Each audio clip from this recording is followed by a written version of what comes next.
एक समय की बात है, एक राज्य में एक राजा राज्य करता था। राजा बहुत ही न्यायप्रिय, दयालु और विद्वान था। उसके राज्य में सुख, शांति और समृद्धि का वातावरण था। प्रजा भी अपने राजा से बहुत प्रेम करती थी और उसकी प्रशंसा करती थी।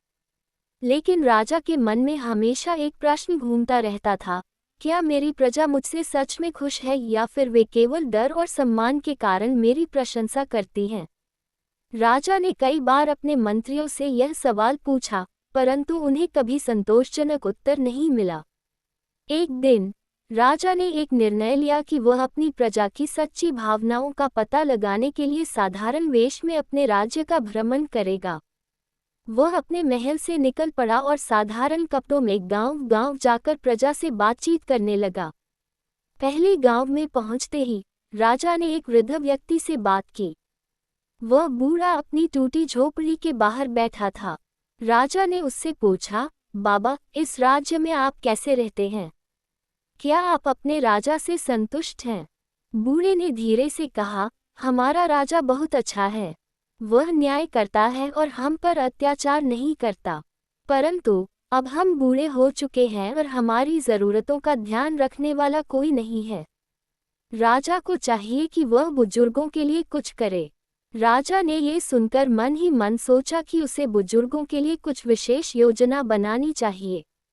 आगे चलते हुए राजा एक और गांव में पहुंचा। वहां उसने देखा कि कुछ किसान अपने खेतों में काम कर रहे हैं। राजा ने उनसे भी वही सवाल किया, क्या आप लोग अपने राजा से खुश हैं?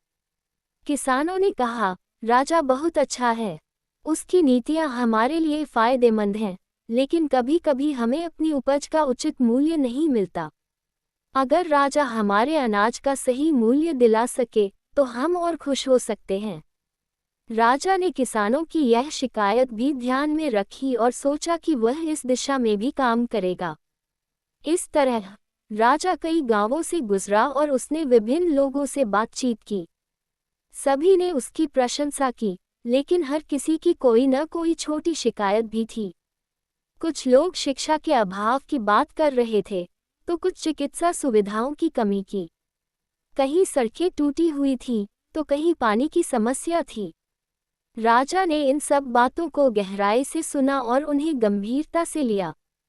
वह अब समझ गया कि उसकी प्रजा उससे खुश तो है, परंतु उसे और भी सुधार की जरूरत है। राजा ने वापस महल लौटने के बाद तुरंत अपने मंत्रियों को बुलाया और एक सभा आयोजित की। उसने अपने यात्रा के अनुभव और प्रजा की समस्याओं को सभा में प्रस्तुत किया। मेरी प्रजा मुझसे खुश है, लेकिन उनकी कुछ जायज़ शिकायतें भी हैं, राजा ने कहा। हमें इन समस्याओं का समाधान करना होगा ताकि हमारा राज्य और भी समृद्ध और खुशहाल बन सके।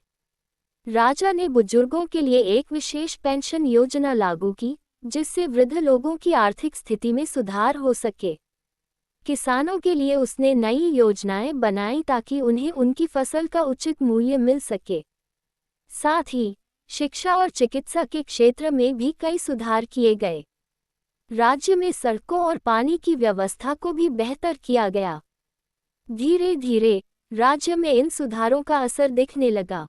लोग और भी खुशहाल हो गए और राजा की प्रशंसा और भी अधिक बढ़ गई। लेकिन राजा अब समझ चुका था कि केवल प्रशंसा और सम्मान से राज्य नहीं चलता। सच्चा राजा वही होता है जो अपनी प्रजा की जरूरतों और समस्याओं को समझे और उनका समाधान करे। समय बीतता गया और राजा के निर्णयों और सुधारों के कारण राज्य और अधिक समृद्ध हो गया। प्रजा ने राजा को अपने दिल से सम्मान देना शुरू किया, न कि केवल उसके डर से। अब राजा को भी इस बात का संतोष था कि उसकी प्रजा उससे सच्चे दिल से खुश है। ये कहानी यह सिखाती है कि एक सच्चे नेता को केवल अपने पद के गौरव में नहीं जीना चाहिए, बल्कि उसे अपनी प्रजा की भावनाओं, समस्याओं और ज़रूरतों को समझना चाहिए। राजा का कर्तव्य केवल शासन करना नहीं, बल्कि अपनी प्रजा के जीवन को बेहतर बनाना भी है। प्रजा के सुख दुख में राजा का साथ होना ही उसे महान बनाता है।